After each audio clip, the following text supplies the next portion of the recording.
علی محمد صاحب، بڑا اہم سوال آپ سے پوچھوں گی. کیا امریکہ کے علاوہ کسی اور ملک کا بھی کردار تھا عمران خان صاحب کی حکومت کو چلتا کرنے کا؟ دیکھیں، جو سائفر آیا تھا، جو رجیم چینج ہوئی ہے، یہ تو بہت بڑی سازش ہے. میں سمجھتا ہوں کہ پچھلے 40-50 سال میں اگر کوئی بھٹو صاحب کی پھانسی کے بعد یا ضیاء صاحب کا جو پلین کریش ہوا تھا، کوئی بہت بڑا ایک اور حادثہ ہوا بے نظیر کی شہادت کے بعد، بے نظیر صاحبہ کے، تو یہ واقعہ تھا کہ ایک رجیم چینج ہوئی ہے باقاعدہ، اور تھریٹ آیا تھا. میرے خیال میں تو وہیں سے لیٹر تھا. میرے پاس تو اور کوئی کسی اور ملک کی انفارمیشن سر، نہیں کیونکہ جو ابھی جو چیز تھوڑی ہمیں دیر پہلے وزیر 9 اعظم منٹ عمران کا خان ویڈیو صاحب نے بتایا. پیغام بشرا بی بی صاحبہ نے ریلیز کیا ہے، اس کے اندر وہ ایک دوست ممالک کو انڈائٹ کر رہی ہیں، چارج شیٹ کر رہی ہیں. وہ کہہ رہی ہیں کہ جب عمران خان صاحب مدینہ گئے، ننگے پاؤں مدینہ شریف کی سرزمین پہ چلے، تو عمران خان مدینہ سے واپس آئے تو جنرل باجوہ کو کال آ گئی کہ کس کو لے آئے ہو؟ ہم تو شریعت کا نظام ختم کرنا چاہتے تھے، تم شریعت کے ٹھیکیداروں کو لے آئے ہو. اس کے بعد بقول بشرا بی بی وہ آج بھی اس کی قیمت ادا کر رہے ہیں. یو ڈو ریئلائز یہ کتنا بڑا بیان ہے جو سابقہ فرسٹ لیڈی نے دے دیا؟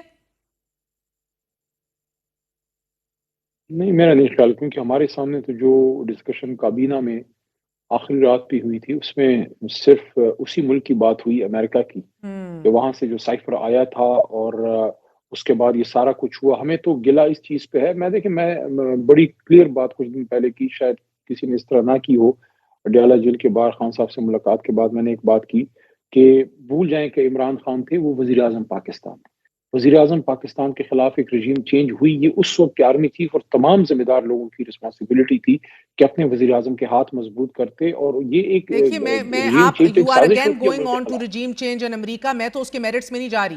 آج جو اتنا بڑا انکشاف کیا ہے سابقہ خاتون اول نے، کہ جو میسنجر اور پیغام رساں ہیں سابق وزیر اعظم کی، ان کا یہ اتنا بڑا بیان ایک فرینڈلی ملک کے حوالے سے کہ جو ہمیں آج بھی بیل آؤٹ کر رہا ہے، آج بھی ہمیں رول اوورز دے رہا ہے، یہ بہت بڑا بیان ہے. یقیناً you understand the gravity of the situation. Ali Mohammad Khan sahab, the problem here از آپ انسانی حقوق کے لیے آواز اٹھائیں، ہم آپ کے ساتھ ہیں. آپ اگر آواز اٹھائیں کہ آپ کا رائٹ آف پروٹیسٹ کوئی چھین رہا ہے، ہم آپ کے ساتھ ہیں. اگر آپ آواز اٹھائیں آپ کا مینڈیٹ کسی نے چوری کیا ہے، لبیک کہے گا ہر کوئی، آپ ہر چیز میں. But the problem here is sir, اگر آپ نے اسلام بیچنا ہے اور اگر آپ لوگوں نے جہاد کے نعرے لگانے ہیں اور اس کے بعد ایک دوست ممالک کے بارے میں اتنا بڑا ایک بیان دے دینا ہے جس میں آپ جیسے لوگ جو ممبر قومی اسمبلی ہیں، وزراء رہ چکے ہیں، سابق کابینہ کا حصہ رہ چکے ہیں، پارلیمنٹیرینز ہیں، آپ تک کو نہیں پتا who is giving her these instructions.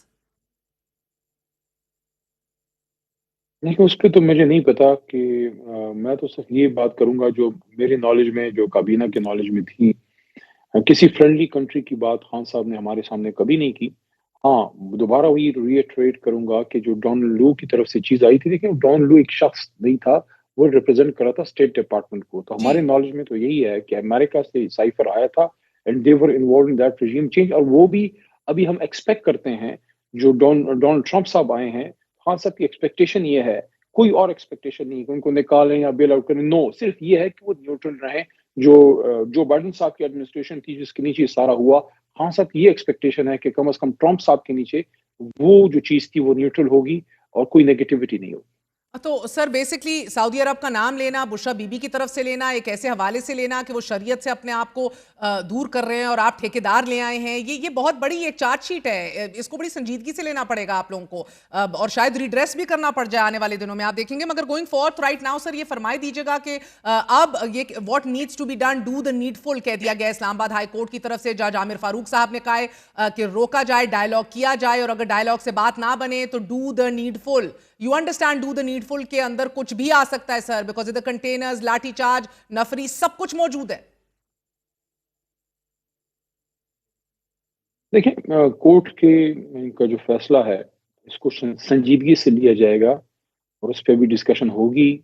ہماری I would say good luck ہے کہ ہماری جو پولیٹیکل کمیٹی ہے یا کور کمیٹی ہے، پوسٹ 9th میں کچھ جو لیڈرشپ آئی ہے اس میں بڑے سینئر لائرز ہیں. اس وقت ہمارے پاس پولیٹیکل کمیٹی میں بیرسٹر گوہر ہیں اور سلمان راجہ صاحب ہیں، دونوں سینئر لائرز ہیں. ہمارے پاس کور کمیٹی میں سردار لطیف کھوسا صاحب ہیں، سینئر آدمی ہیں. بیرسٹر اپنا شیر افضل مروت صاحب ہیں، تو سینئر اپنا عمیر نیازی صاحب ہیں. تو ان چیزوں کو ڈسکس کیا جائے گا، کیونکہ حکومت اگر روکتی ہے تو وہ تو ظاہر ایک اسٹیٹ آرگن ہے، اپنا انتظامیہ ہے، لیکن عدالت کا حکم ہے تو اس کو پھر ایک اور پیرائے میں لیا جائے گا. دیکھتے ہیں کہ ہماری جو لیڈرشپ ہے اس پہ کیا فیصلہ کرتی ہے، لیکن آئین و قانون کے خلاف ہم کبھی نہیں جائیں گے. لیکن میں دوبارہ یہ کہوں گا کہ ہمارے پاس آپشن رہ کیا گئے ہیں سوائے احتجاج کے. دیکھیں ہمارے عدالتوں میں سپریم کورٹ سے ابھی تو کوئی ریلیف نہیں ہے.